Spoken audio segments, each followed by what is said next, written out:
This conference will now be recorded. Still mastering the screen here. Thank you everyone for joining us for the Art of Healthy Living. This is the last in a series of webinars that have been hosted by Primary Care Associates and Humana. And we have the pleasure today of with Dr. Bizanti to be here to be able to share some information with us on living to 100 and what it takes to do that and have good quality of life. For those of you, I know most of you have been on before, but for those of you who haven't, I want to talk to you a little bit about Healthy St. Lucie. Healthy St. Lucie is a nonprofit. It was formed back in 2015, made up of 40 plus different health and medical providers and even social service organizations in the community that work together to promote health where we live, learn, work, and play.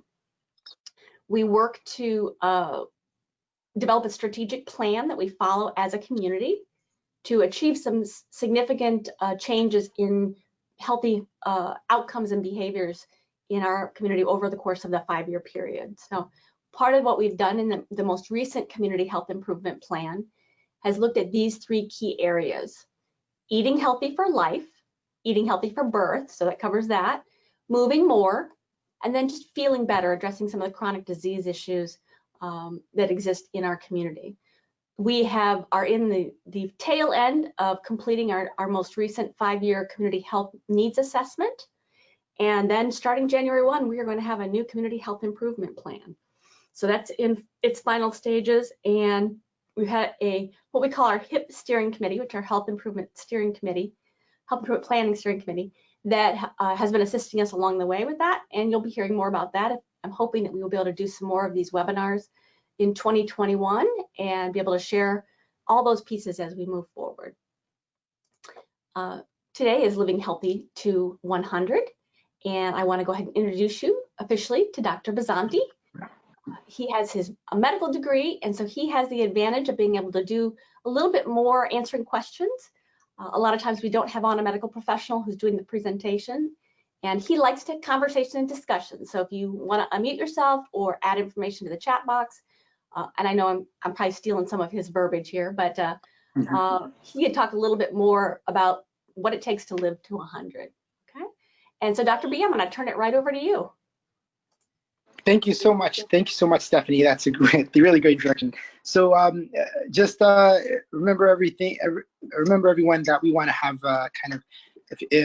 please ask any questions during the meeting if you have anything.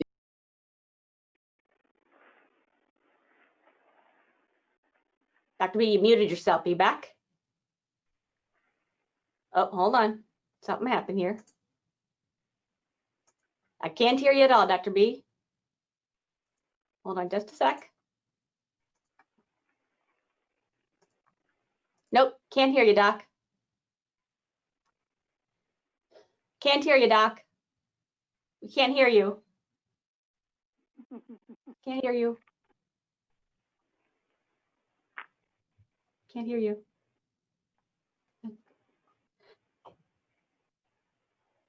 Can you hear us? Nope. Technology is wonderful, guys. Try again. You want to try and call in on the phone? Nope, can't hear you. Or do you want to try and call back in? Call in?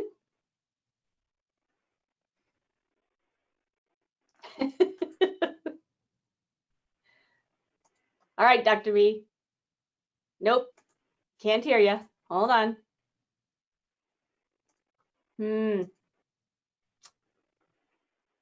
All right, I think I just set it up. Yay, yes, now you're back. Some IT issues there. Perfect. So yeah, today we're going to talk about, if you guys can hear me now, we want, if you have any questions, please ask in the middle. I'm more than happy to jump in and answer any of your questions. Consult your doctor before you start any new diet or exercise based on your health conditions. And lastly, if you have your phone, just keep it on mute, and we are ready to rock and roll. All right. So the agenda today we're going to talk about is, we're going to mainly touch base about 4 topics here. The first one is life expectancy in America, and we're going to talk about the And during today's class, we're mainly going to talk about healthy.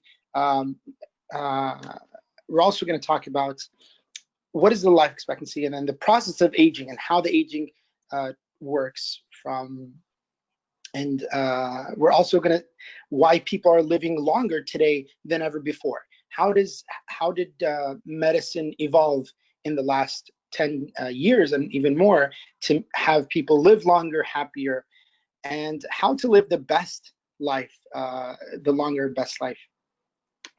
So yeah, we can. So life expectancy in America here, there are over 70,000 people today that are aged 100 and older in the United States. This has never been. It's kind of like a record-breaking rule since a long time, and this number is on the rise. So it's going to still keep going up as we keep the healthy advice to our patients, as we keep eating more healthier, sticking to more new trend of diet and exercise.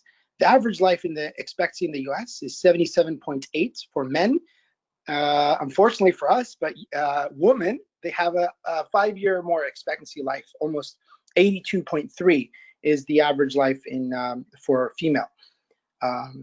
The leading cause of death in the United States, and this is by order. So they first started by heart disease, is usually congestive heart failure, atrial fibrillation, all those common conditions that usually, is the most common cause of even silent. They call it blood pressure, right? Hypertension. They call it a silent killer for a reason.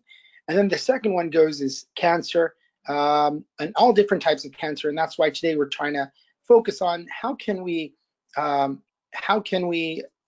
make sure that we can prevent those cancers by screening. Nowadays we have a lot of screening measures that could help the cancers, but that's the second most common cause of death in the United States. The third one is accidents, followed by accidents, and this goes by everything by motor, car accidents, and then respiratory diseases also is the third one. And we talk about COPD, we talk about asthma, and nowadays with COVID and all what's going on, this order has been changed very, very drastically. Yeah. So respiratory disease now, and stroke as well, and also Alzheimer. In the moment, we'll talk about the aging process and from a biological perspective.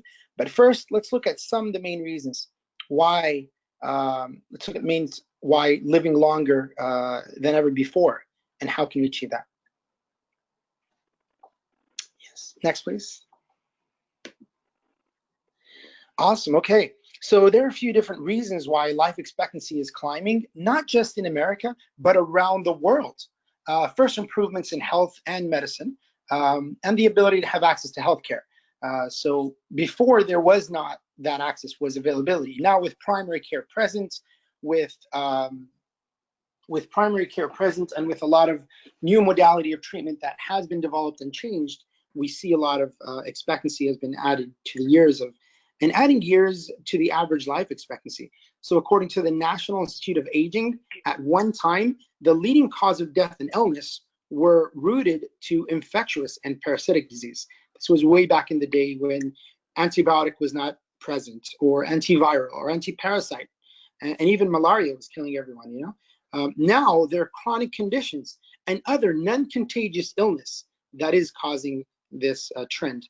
So by developing immunizations nowadays for major childhood killers like smallpox and polio, which was, anyone heard about polio before, they know that this is but nowadays with measles and mumps, pertussis, all those vaccines that we give to children, scientists were able to eradicate these conditions, not only treat it or prevent it, but also eradicate it and save many young lives from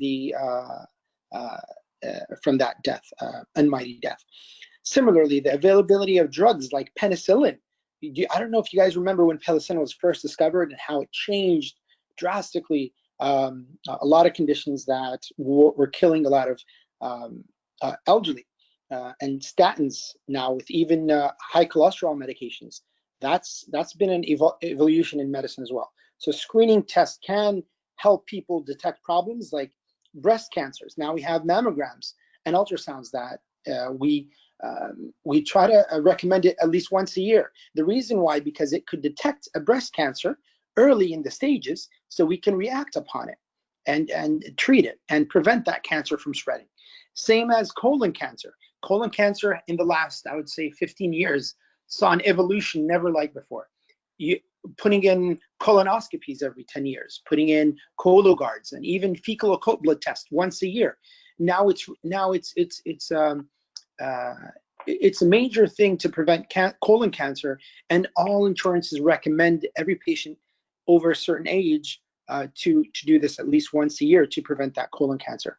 Prostate cancer, heart disease, HIV, all these conditions now have changed drastically in the last 20 years. And how can I'm going to interrupt you just for a minute because I want to share one of the things that we've seen in our data as we've been looking at our community health assessment has been the disparities that exist with people getting a PSA test for prostate cancer. And so that's going to be one of the pieces that we're going to be looking at is how do we go ahead and boost people to that? Is it a help, figure out what the barriers are to it, whether it's an education factor, whether it's access to care, whether it's a lack of health insurance. Because all these people, if we have folks that aren't being screened, that means ultimately they're not getting treatment and it could end up being a cause of death for them. The other, I know that it wasn't included in the vaccinations that you mentioned, but I know that HPV has been really significant.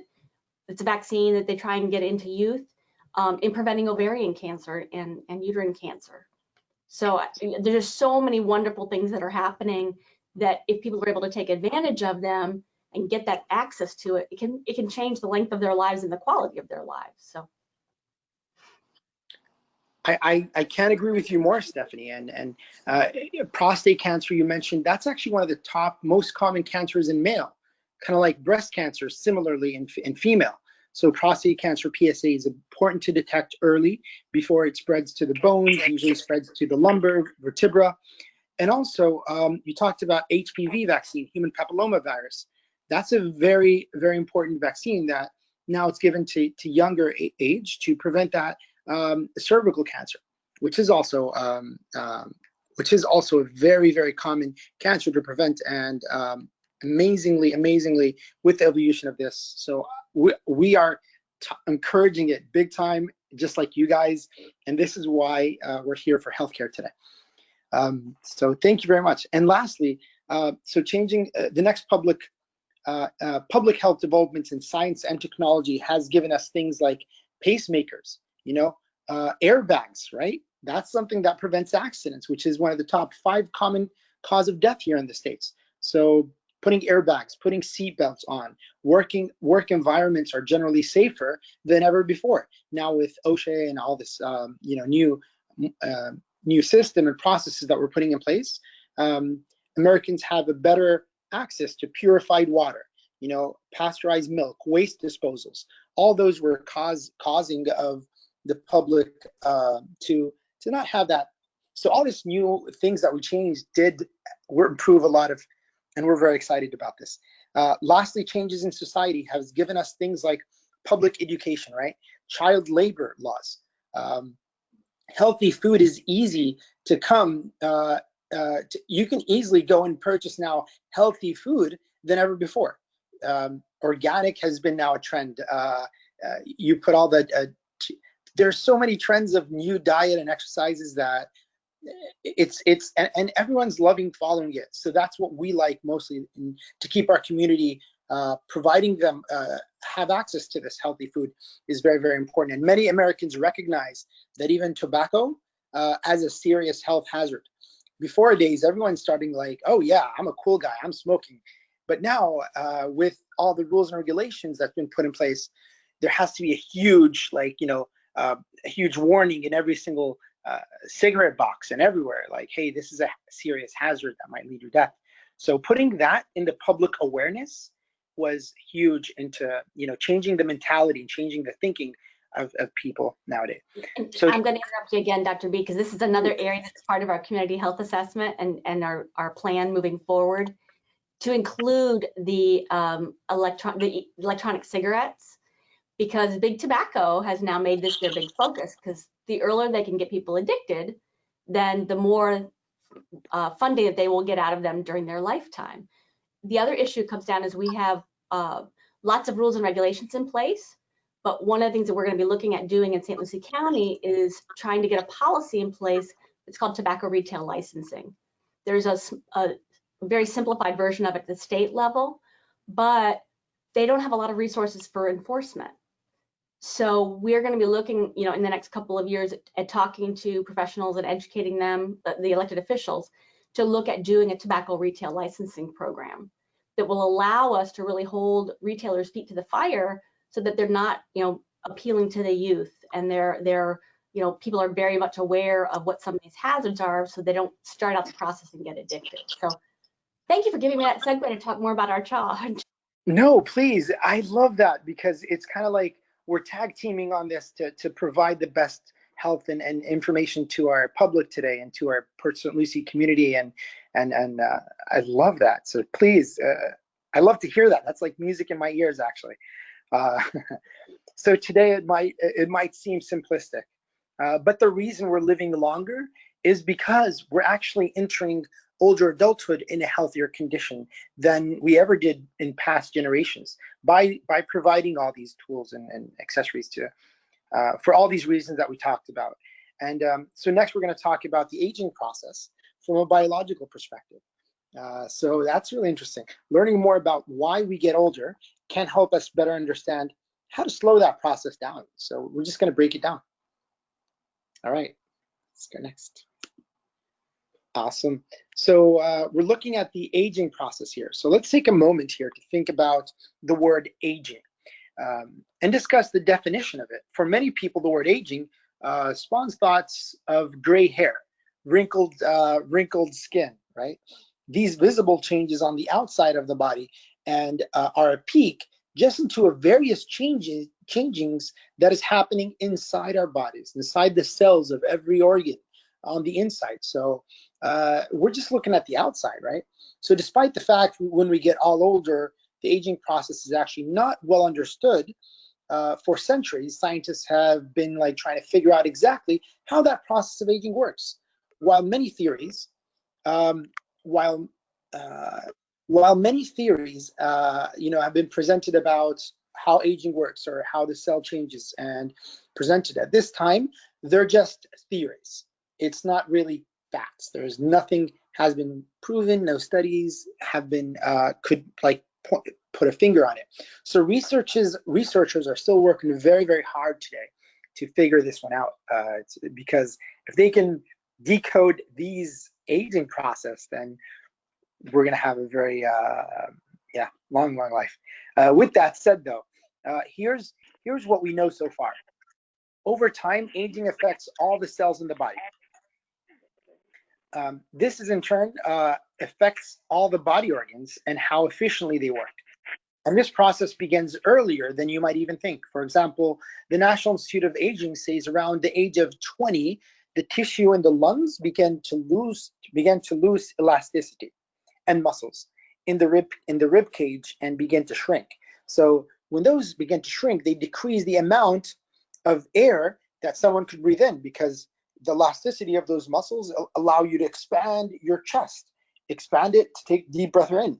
But with that going less, you're now having less air to take in. When that happens, additionally, the blood vessels in the heart begin to accumulating a little bit of plaque. It starts beginning slowly accumulating plaque on the side of those walls, and they become less flexible. So and that leads to something called atherosclerosis. It's a Greek terminology of, okay, there's a lot of plaques on your heart, in your arteries in your heart. And with that elasticity having less, then it's really hard to control blood pressure and all these other common conditions. But the question still remains about what triggers all these tissue changes. What triggers those cells to change with aging? One theory relates to the idea that cells have a biological clock, so to speak.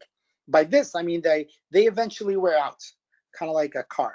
When you buy a car, you don't expect that car to last 50, 70 years, you know, without doing remodeling or doing that. same kind of how, if I want to present it that way. So yeah, so you want to say something, Stephanie? Yeah, so so to speak, by this I mean they eventually wear out and it's kind of like reach their reproductive limit. And another theory has to do with free radicals and oxidative stress. I don't know if you heard about those free radicals and oxidative. So oxygen, while we need it to live, is actually considered to be a trigger for lots of age-related damage inside the body. Oxygen is used for specific part of the cells. Inside the cells, there's this energy horse, and they call it mitochondria. Mitochondria, what that does to change the food into energy, and to do that, it needs that oxygen. And it adds factors like smoking or sun exposure to this process, changing food to energy, and you get the byproducts of it, of free radicals. Free radicals can damage the body's cells and may lead to heart disease and cancer. So the research has been really focused on free radicals and in cancer treatment research today. But before we move on, I want to say this. Aging usually refers to the body and perhaps even the brain, but not the mind or the spirit, because those are for you to control. Aging could not change it. You grow those, you age it, you make it,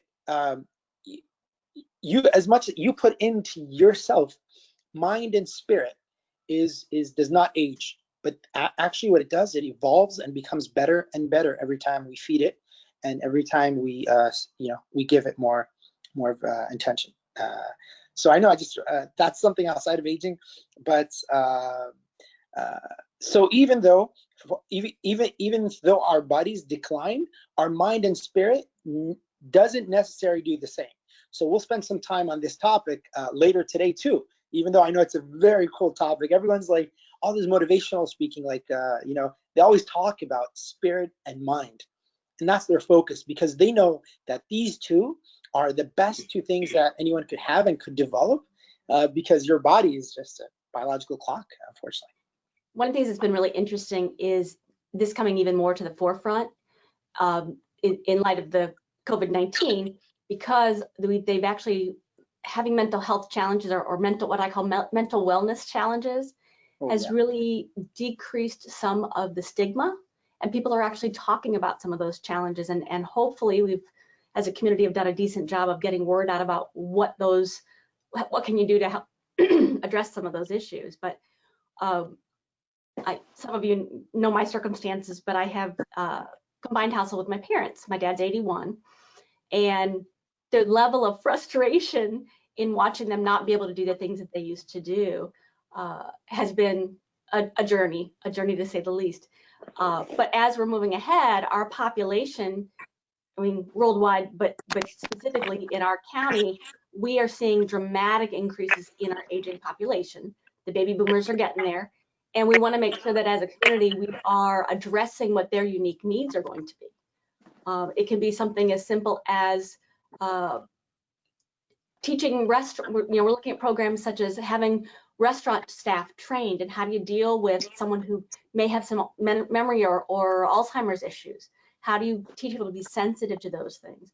All the way to making sure that our sidewalks are accessible, so people are less likely to trip and fall, or they don't have to walk through the grass to get from one piece of sidewalk to the other. Small things like that can go a long way in helping people to be able to age in place, stay at home where they want to be, instead of ending up in having to go into long-term care or nursing homes.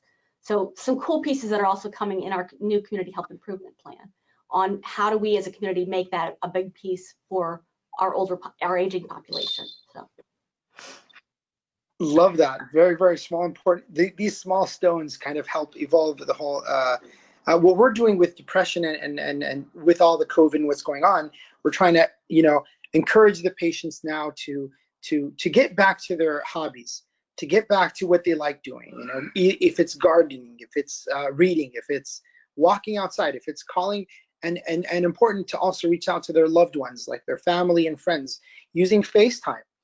I know it's hard now to social and go out, and staying at home is the most healthiest thing you can do today with all what's going on. So, but not keeping isolated from your loved ones, but rather reach out to them more often. Reach out to the ones you fighted with. You reach out to the ones that loved you a long time ago and you had an issue with. This is the best time to recounsel that whatever happened between you guys. Just get back to it. We're encouraging, and we're hearing a lot of positive feedback. Like patients call us back and say, "Oh my God, I for years I haven't talked to this person. I missed him and I loved him." And all what he had to do was pick up the phone and we tell him to share the history, share the positive things that you had with that person, and that will reignite some kind of happiness within that person, whoever you fight with, and it will resolve all the and patients call us back and say, "Oh my God, thank you so much. We love it. Now we're like back." And it kind of like reignited something to get them out of that depression, to get them out of that loneliness that they're feeling at home. So that's just one of the ways we're treating with depression now with COVID. And that's one of the things, well, I'm going to talk a little bit at the end about blue zones. And that's one of the pillars for looking at longevity is staying socially connected, and how that plays a role in having higher quality of life, but also then living longer. Awesome. So let's get back on track here. Awesome. I know we've talked about really great topics. So live your life, live your best life longer. Here's a question to see into the next topic. And I'll warn you, this one is a tricky one. So if you guys want to comment there, please drop your answers in the Q&A there. When it comes to living a long, healthy life, which of these is more important, genes or lifestyle? Is it having a gene with your family lived long? Lifestyle. Okay, Michael. Michael said lifestyle. Okay. Both. Okay, John. Okay, I think John has a good genes, I guess. But it's that whole nature nurture debate there, Doc. It is. So by genes, I mean lifestyle. All right, Emily, I like it. I like these. So by genes, I mean like that are passed down, like genes that are passed down from parents to the children. And by lifestyle, I mean things like eating healthy, eating a healthy diet, getting plenty of exercise, and getting medical care to treat illnesses and disease early in the stages, right? So most of you guys, I want to say here, 2/3, 66% answered the right one is lifestyle. Actually, everyone answered lifestyle. So lifestyle is correct, and that's what we've been trying to do Thursday when we're providing these education lessons. We're mostly focusing on lifestyle. So while it's true that people who live to see 100 birthday candles on their cake and more likely to have relatives who have also lived 100, the National Institute of Aging reports that an estimated 25% of variation in lifespan is 25%. Woodley Allen, YouTube genetic, gave us the funny quote: "You can live to be 100 if you want to live to be 100." It's kind of like a funny one, but it's also you have to give. What he's saying is you have to give up all the things that make you want to live to be 100. You broke up for just a minute, Doc. Yeah. I want to. Can you read that quote again? Because it got garbled in the middle, and it's a good quote. Absolutely. So Woody Allen said, "You can live to be 100 if you give up all the things that make you want to live to be 100." Right? Yep. So for some of this quote may ring true, but the ultimate goal is to strike a balance between living healthy life and having a bit of fun too. So you have to balance that out. Having a bit of fun might be eating a cake or eating a cupcake or a muffin or not exercising or staying at home, watching TV all day and not exercising. Those are the things that he's referring to. So for the remainder of today's class, we'll be talking about simple steps you can take to live your best life longer. We're calling this some secrets and tips that we're going to give out. We'll look into the importance of keeping positive attitude. It's very, very important. How to make the right eating choices, the benefits of fitting in physical activity and staying socially connected, and how to stay on top of your health as well. So the steps we'll share with you today are aimed to provide good balance between making healthy choices and continuing to enjoy your life. All right. And we'll provide some sources here as well. If Stephanie, I don't know if you can provide a link where they could find all these tools and tricks that we're going to provide today as well. I can. In order to get there, I'm going to have to interrupt the picture image for just a minute. So bear with me just a minute here. Never mind. No, I got it. We're good. Okay. Thank you so much. So the power of positive attitude, that takes you a long, long way. Positive attitude, it's very contagious, by the way. Once you walk in a room with a positive attitude, it's contagious. Everyone loves it. You know, if you that smile, that positivity that you're spreading out, it's just amazing. We have someone in our office every morning. She comes by and she just gives us a little bit of positive vibes, and we love it. We love her. So the first secret that we want to give out is having a positive attitude. It's very important in life. A positive attitude can boost your physical health and may help you live longer. There's a study in 2017 published by American Journal of Epidemiology. They analyzed data from 70,000 women over an 8-year period. They found that the most optimistic woman had nearly 30%. 30%. That's a huge number. 30% lower risk of dying compared to the least optimistic. So just being optimistic, you don't even know it, but that's as important as eating healthy, as exercising, because it motivates you to do those two. You know, if you're pessimistic, you're not motivated to eat healthy or exercise, but being optimistic does. So the good news is that happiness is a choice. Even if all the world around you is just giving you all these negative, feedback or negative, you're getting all this negativity from the world outside and from work and from every place. It's all a mindset that you set to yourself to be positive, right? It's a choice to be happiness. So some people may be hardwired to be happy, but all of us, regardless of our, where we're at, can do the things to nurture optimism. And it's something that could be teachable, trainable.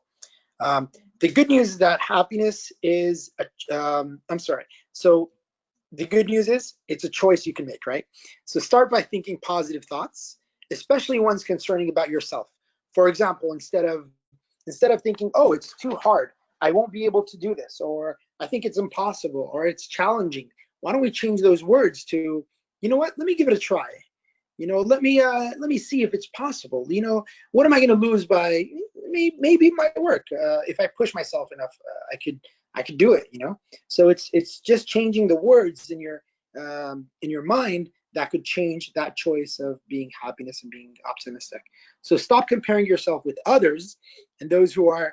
I know this new generation now, they're just scrolling through all this Instagram and Facebook and all the social medias and like, look at how lucky he is. Look at how amazing he is. I want to be like, I want to have that. That's comparing yourself to others. That's going to let you a little bit down. So don't be too hard on yourself. Don't compare yourself to others, but compare yourself to yourself and improve yourself every day, which makes you be better and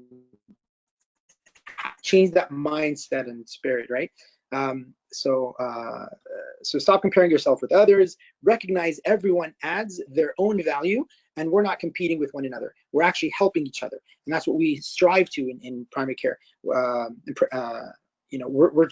striving to make everyone better, to help everyone, and we work together to achieve that better health. Our job as doctors could not be effective if the patient doesn't work with us and doesn't help us get there with following the recommendations and doing all that, right?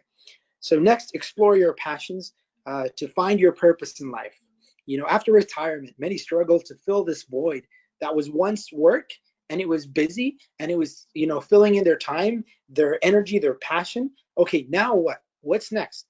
Explore your passions. Do you enjoy helping others? Do you enjoy, do you want to be an artist? Do you want to be a gardener? What is that thrives you the most? Do you want to write? Are you a writer? What's that passion? Find it, put some fire on it, let's trigger it up, and let's make that hobby or that passion grow even afterwards and keep you active. Finally, let's look at the bright side, right? Even during tough times, for example, where we're at right now, right? And many could get stuck waiting at the doctor's office instead of getting upset. And think about the time that you have to relax and read a fun magazine. So when things are challenging, try to build yourself a resilience muscle to have the ability to bounce back from difficult situation. If you can train yourself on that, and if that alone you go out of this with that, you are ahead of the curve. Because let's face it, these tough moments are going to happen.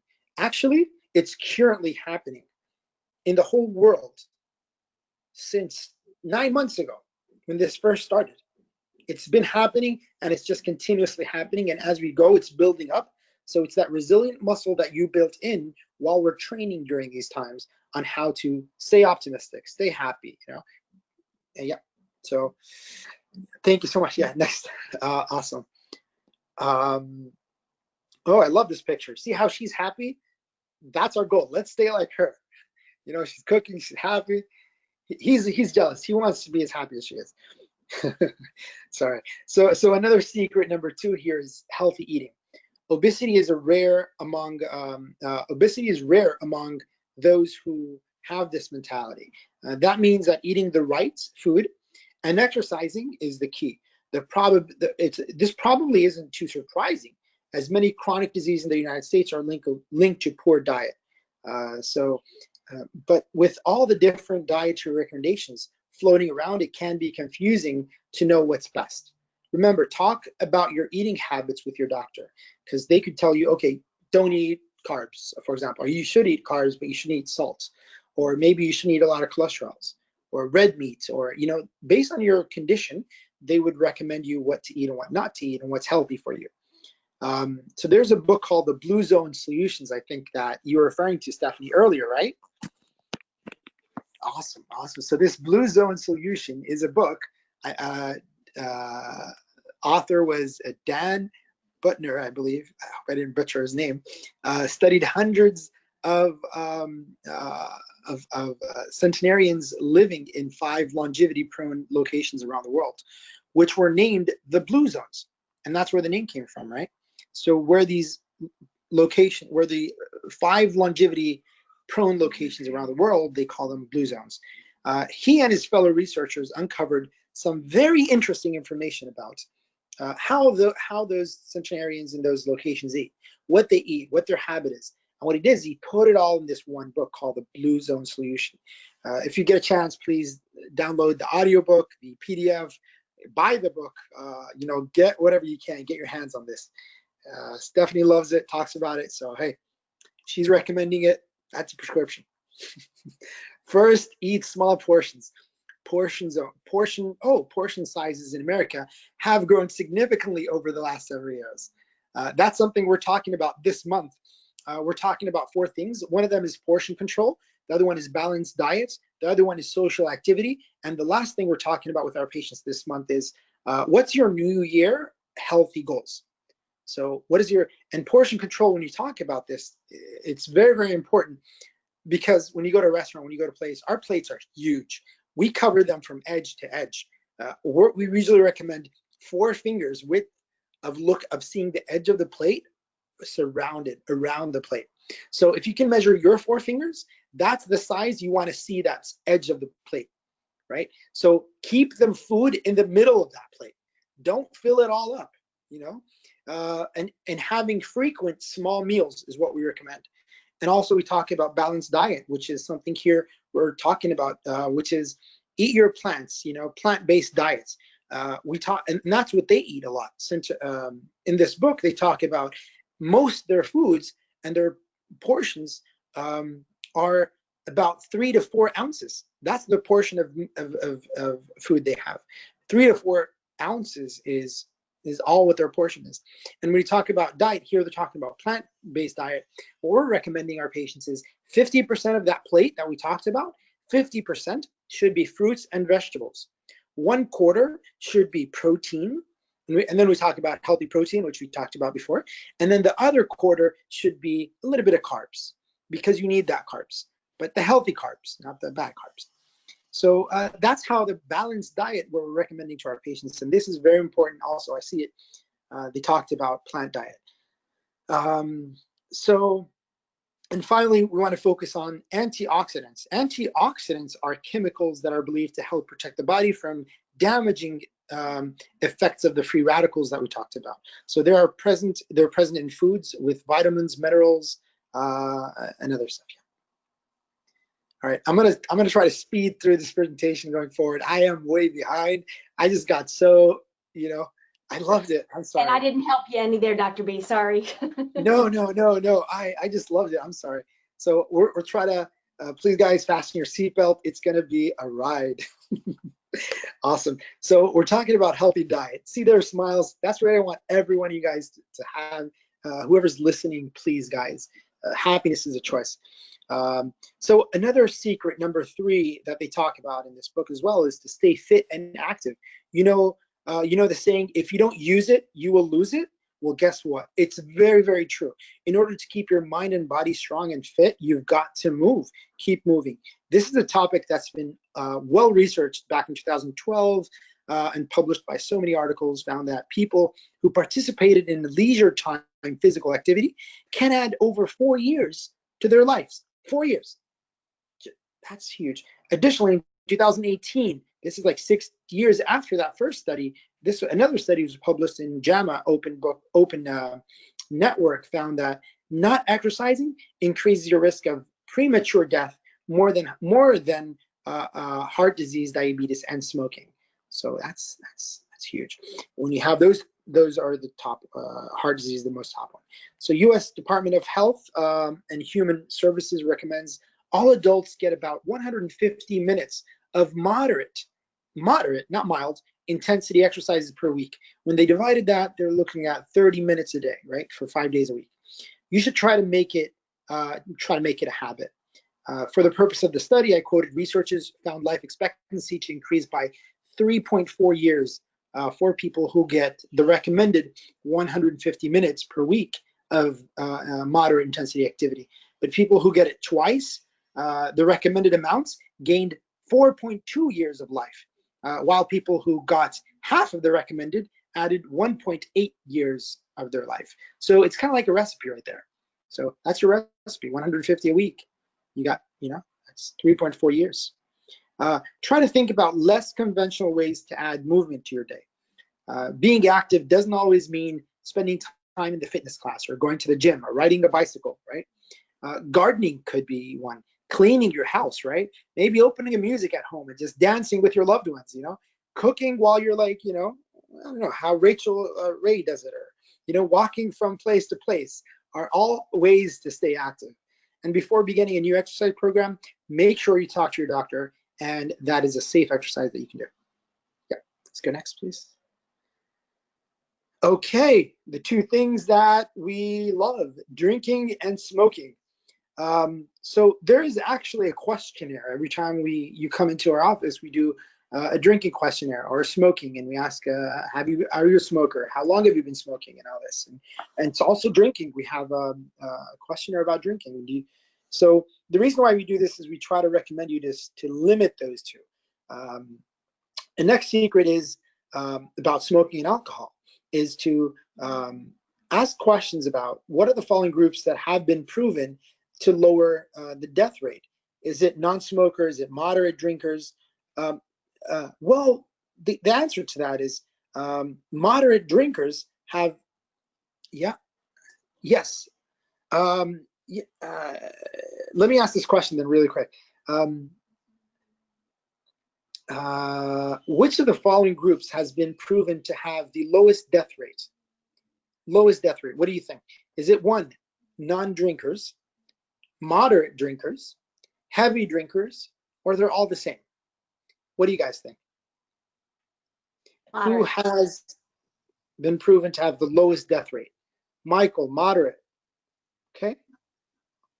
Well, actually, I think Michael's been reading behind us, Michael. We've been studying. He's been answering every, yes, that is correct. So moderate drinkers, moderate drinkers actually help a lot in living. longer. So that's secret number 4, is to stay away from unhealthy behaviors like heavy drinking and smoking.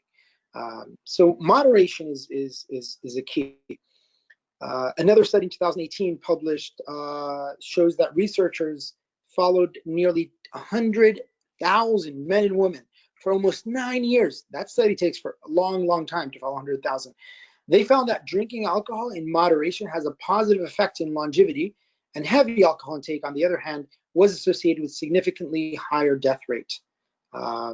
So we just want to recommend that, as defined, as 1 12-ounce bottle of beer and 1 8 to 9 ounce bottle of malt liquor and 1 5-ounce glass of red or white wine and 1 1.5 ounce shot glass of hard liquor like gin, vodka, and whiskey. These are moderation.